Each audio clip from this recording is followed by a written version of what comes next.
Storytelling is a tradition found in every culture, but as reporter Ashley Munguia shows us, BYU's Theater and Media Arts Department gives storytelling a unique twist.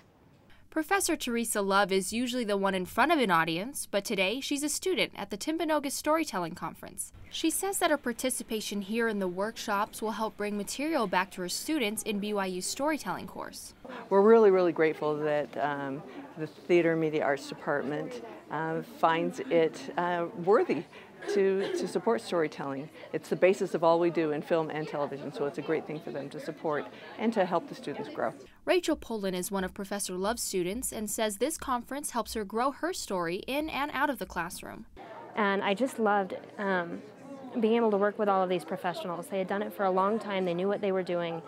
I was able to learn a lot from them. Teresa could teach us a lot, but to get that professional insight was just a really great opportunity, and also to just kind of mingle with all of these storytellers, to be able to sit down at a table with somebody at lunch and say, you know, hi, how are you, where are you from, what stories do you tell? Bill Harley presented at the conference, and along with helping students like Rachel find her voice, he challenged his audience to stand up and move around to find their own personal walk. We have that storyteller, but then we go into characters.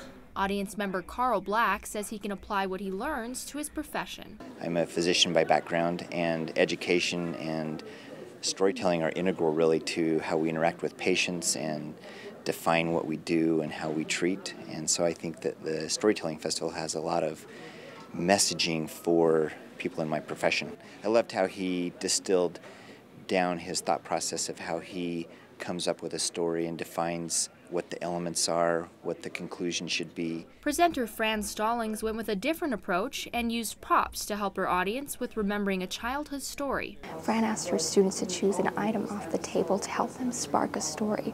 I chose this crocheted flower, and it reminded me of my grandmother when she made me a blanket as a child. Marina Spence is a member on the storytelling committee and agrees that these presenters help their audience find the importance of storytelling in this generation. The Institute's mission is to promote the use of story in its various applications, business, education. We're very invested in education.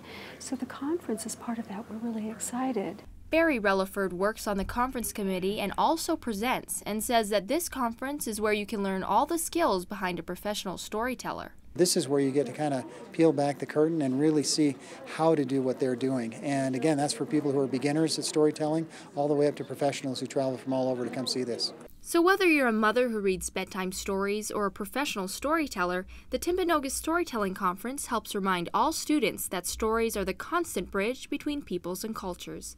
Ashley Munguia, BYU Weekly.